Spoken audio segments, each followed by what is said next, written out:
안녕하세요. 배신의 장미입니다.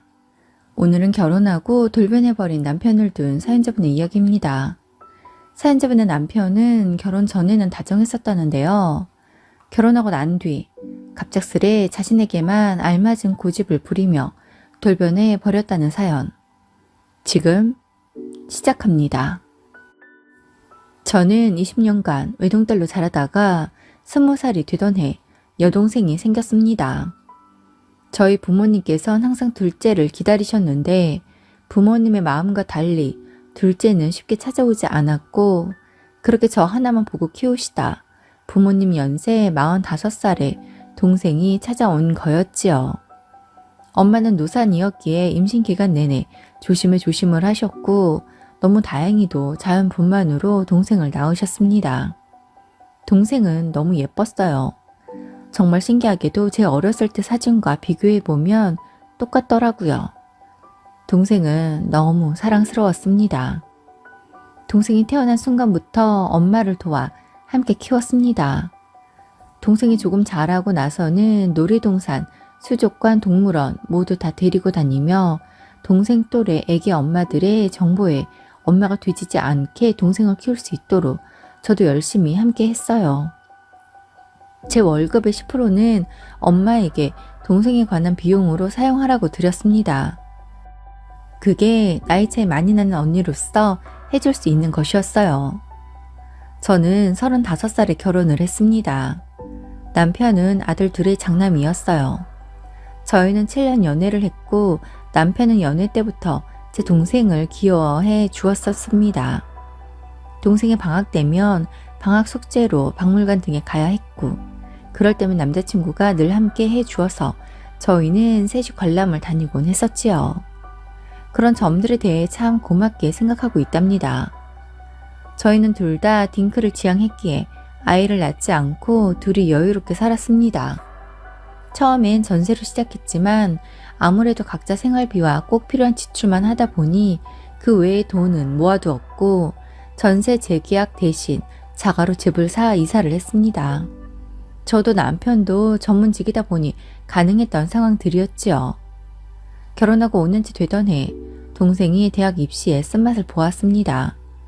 지방이긴 해도 학교에서 공부를 곧잘 했는데 실력과 운이 모두 따라야 하는 입시에서 그만 낙방을 하고 만 것이지요. 공부를 못했으면 모를까 성적이 좋았던 동생이라 부모님도 동생도 재수를 하길 원했습니다. 하지만 친정 지역에는 괜찮은 재수학원이 없었습니다. 그래서 부모님께선 제가 있는 서울에서 동생이 재수를 하길 바랬습니다. 막둥이를 이대로 포기할 수는 없지 않냐고 마침 언니가 서울에 있으니 딱 1년만 저희 집에서 지내면서 공부에 집중할 수 있게 도와달라고 하셨습니다. 하나 있는 동생을 위해 그건 어려운 게 아니었습니다.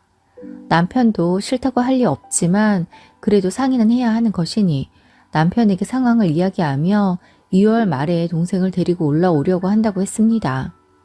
그런데 남편이 조금 난색을 표합니다.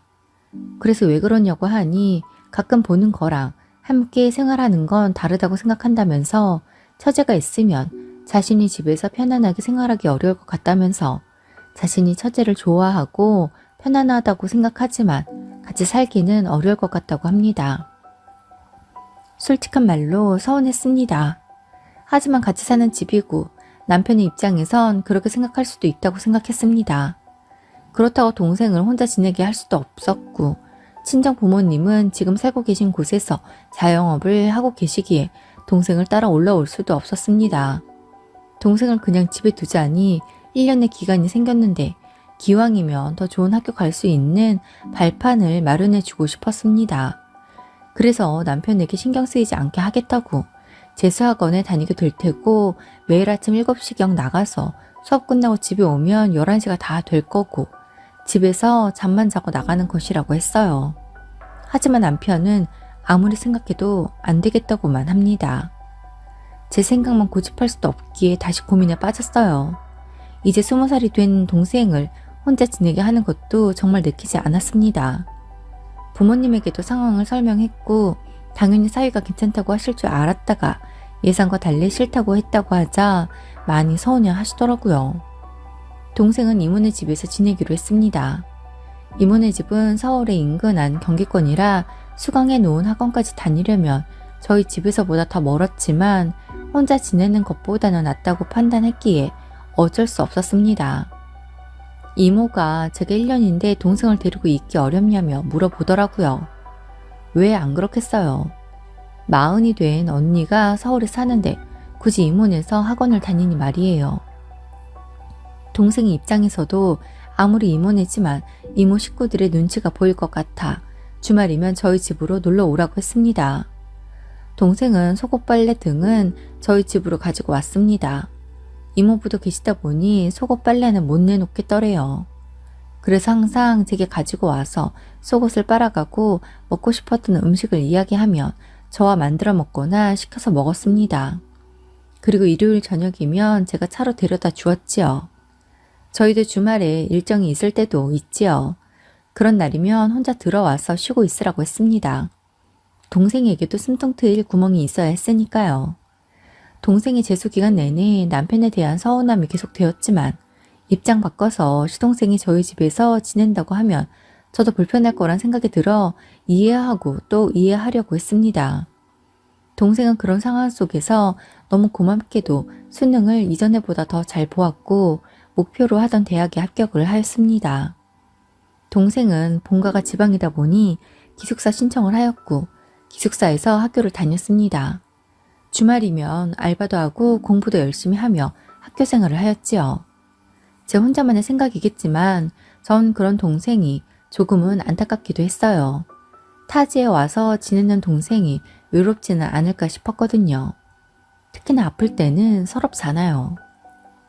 아니나 다를까 한 번은 동생이 아프다고 전화가 온 적 있었습니다. 독감에 걸렸을 때였는데 고열에 너무 힘들다며 울면서 전화가 왔더라고요. 깜짝 놀라 동생이 학교로 갔고 그렇게 만난 동생은 정말 온몸이 불덩이였습니다. 그 길로 동생을 데리고 인근 응급실로 갔고 응급처치를 하고 다시 동생을 기숙사로 보내고 싶지는 않아 저희 집으로 데리고 왔었습니다. 다음날 아침 출근하려고 일어난 남편이 제게 왜 상의도 없이 동생을 데리고 왔냐고 합니다.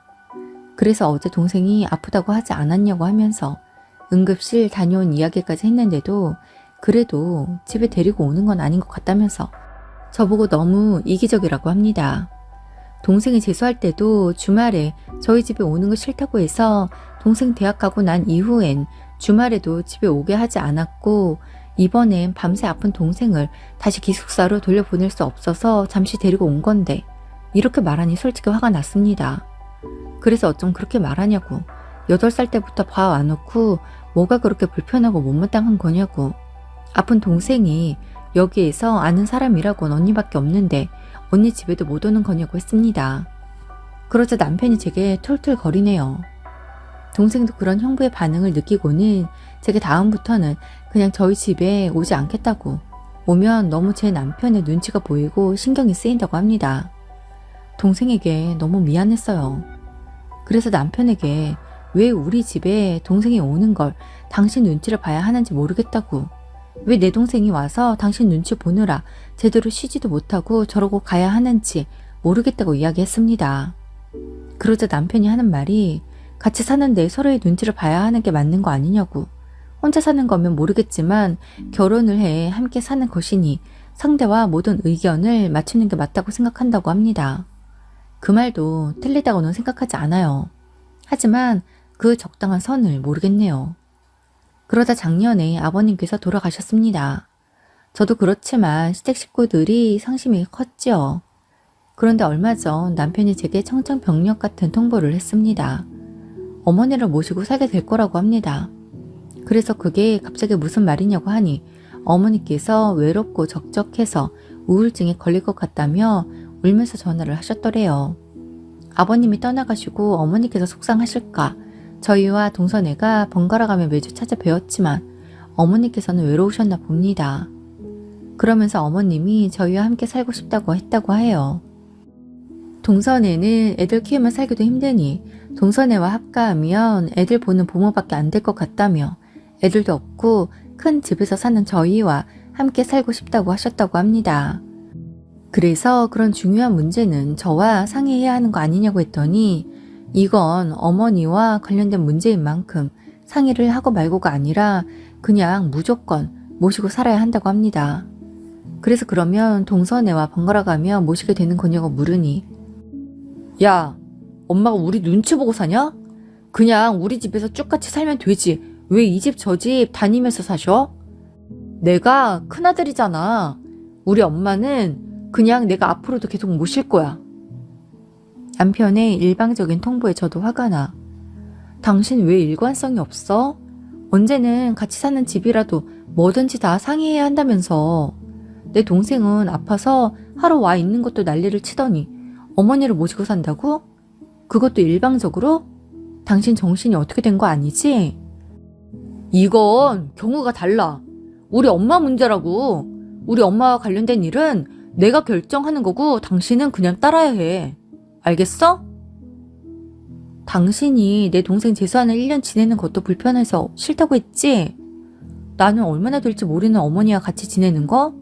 나도 불편해서 싫어. 당신이 말한 것보다 더 싫어.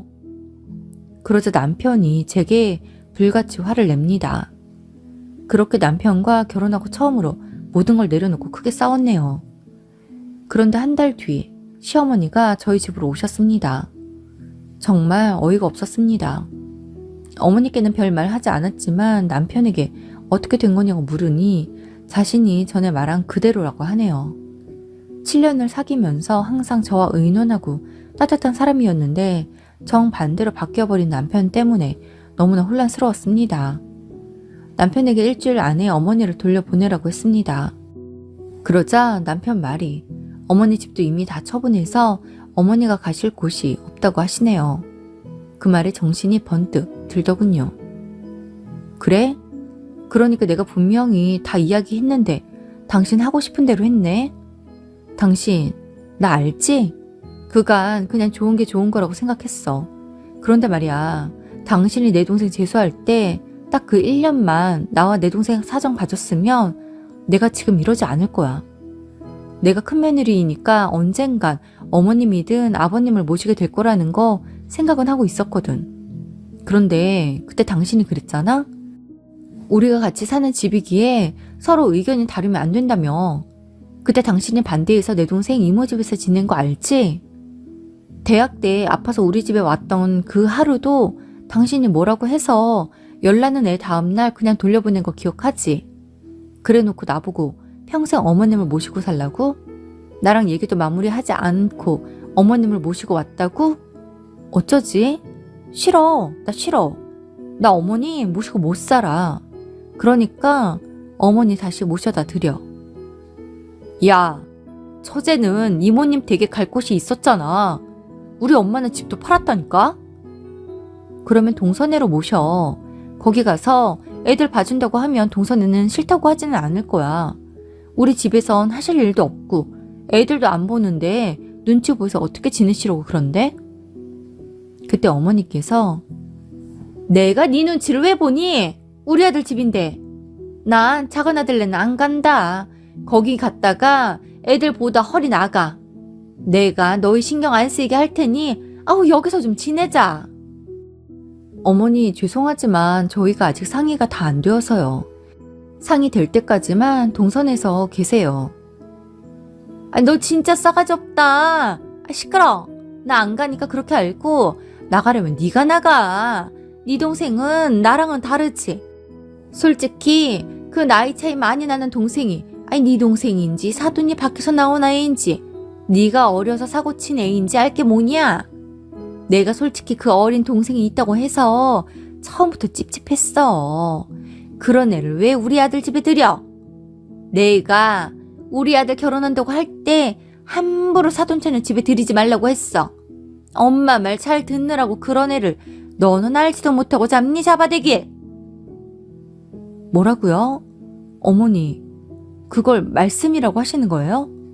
제 동생을 뭐요? 얼마나 어머니 생각이 지저분하면 그런 생각을 하세요? 제가 사고친 애일 수도 있다고요?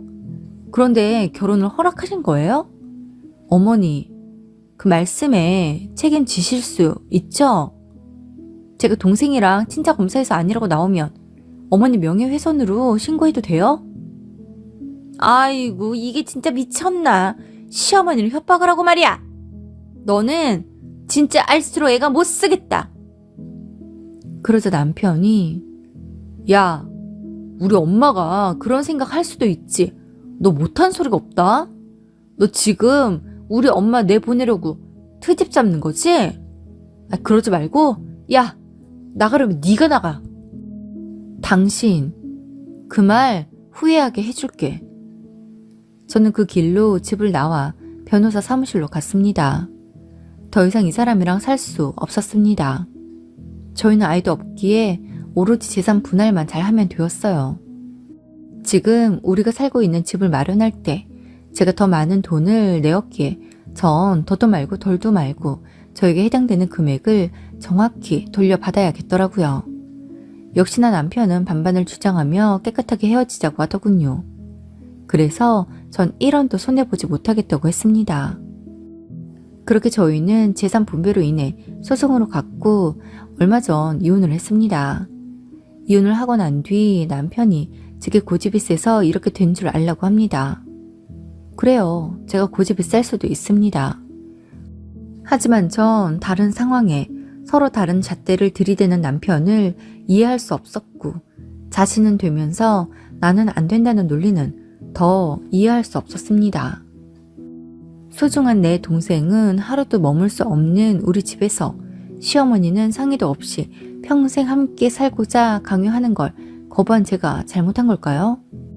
물론 저희 둘 다 서로를 조금만 더 이해를 했다면 좋았겠지요. 하지만 아이도 없는 상태에서 평생을 함께 해야 하는 남편과 이런 문제점을 발견하고 합의점이 없는 채 평생 살 수 없다고 생각했습니다. 이혼을 하고 나니 처음부터 저는 결혼이랑은 어울리지 않는 사람이었다는 생각도 들었습니다. 앞으로 제게 대략 살아온 날만큼의 인생이 주어지겠지요. 그 남은 인생 살아봐야 알겠지만 후회하지 않을 수 있도록 신중하고 저와 우리 가족을 위해서 살아가려고 합니다. 오늘도 함께 해주셔서 감사합니다. 지금까지 배신의 장미였습니다.